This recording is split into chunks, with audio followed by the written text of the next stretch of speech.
ઢોસાની સાથે જો એક વખત આ ચટણી બનાવી લીધી ને તો તમે દર વખતે આ ચટણી બનાવશો અને આ ઢોસાની ચટણીથી ઢોસાનો ટેસ્ટ છે ખૂબ જ સરસ આવે છે અને એકદમ સાઉથ ઇન્ડિયન સ્ટાઇલ તમારા ઢોસા બની અને તૈયાર થઈ જશે।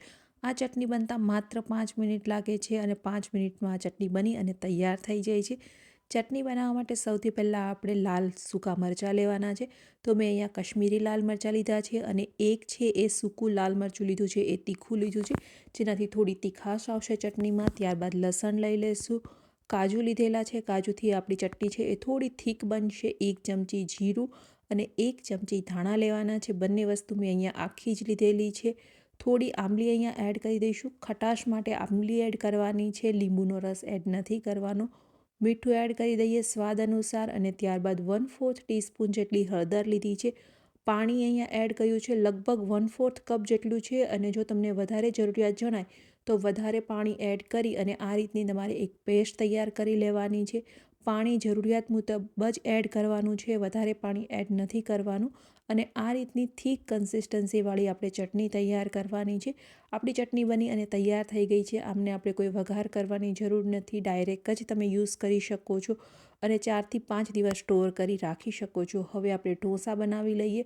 તો મેં અહીંયા નોર્મલી આપણે જે ઢોસાનું ખીરું હોય છે એ જ લીધું છે, એમાંથી આપણે સૌથી પહેલાં પેપર તૈયાર કરી લઈશું અને ત્યારબાદ આપણે જે ચટણી બનાવેલી છે એ ચટણીને અહીંયા આપણે સ્પ્રેડ કરવાની છે। તો 1 ચમચી જેટલી મેં ચટણી અહીંયા લીધી છે અને ત્યારબાદ તાવીથાની મદદથી એમને સ્પ્રેડ કરી લઈશું। જો તમને તીખી વધારે ભાવતી હોય તો અહીંયા તમે સૂકું લાલ મરચું છે એ થોડું વધારે એડ કરી શકો છો।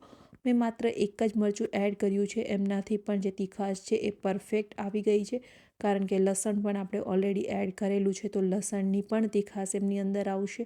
આ રીતે આપણે સ્પ્રેડ કરી દઈશું અને ત્યારબાદ 1 ચમચી જેટલું ઓઇલ પણ આપણે લગાવી દઈએ।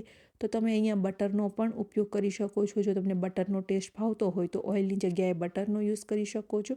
એમને પણ આપણે સ્પ્રેડ કરી દઈએ અને ઢોસો એકદમ સરસ ક્રિસ્પી થાય ત્યાં સુધી આપણે એમને કૂક કરવાનું છે।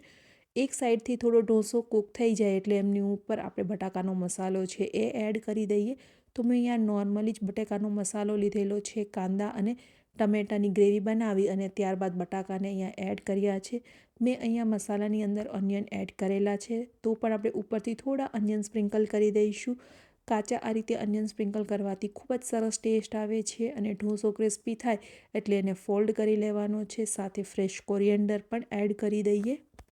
ગેસની ફ્લેમ મેં અહીંયા મીડિયમ રાખેલી છે અને મીડિયમ ફ્લેમ પર જ આપણે ઢોસાને કૂક કરવાનો છે, જેનાથી એકદમ સરસ ક્રિસ્પી ઢોસો બની અને તૈયાર થઈ જશે। અહીંયા તમે જોઈ શકો છો ઢોસો આપણો બની અને તૈયાર થઈ ગયો છે। સેમ રીતે તમે બાકીના બધા ઢોસા બનાવી શકો છો। ચટણીને તમે સાઈડમાં પણ સાથે ખાઈ શકો છો। આ ચટણીની રેસીપી તમને કેવી લાગી કમેન્ટ કરી અને જરૂરથી બતાવજો અને હજુ સુધી ચેનલને સબસ્ક્રાઈબ નથી કરી તો સબસ્ક્રાઈબ કરી અને બાજુમાં રહેલા બેલ આઇકન પર ક્લિક કરી દો, જેથી તમને ડેલી નોટિફિકેશન મળતી રહે।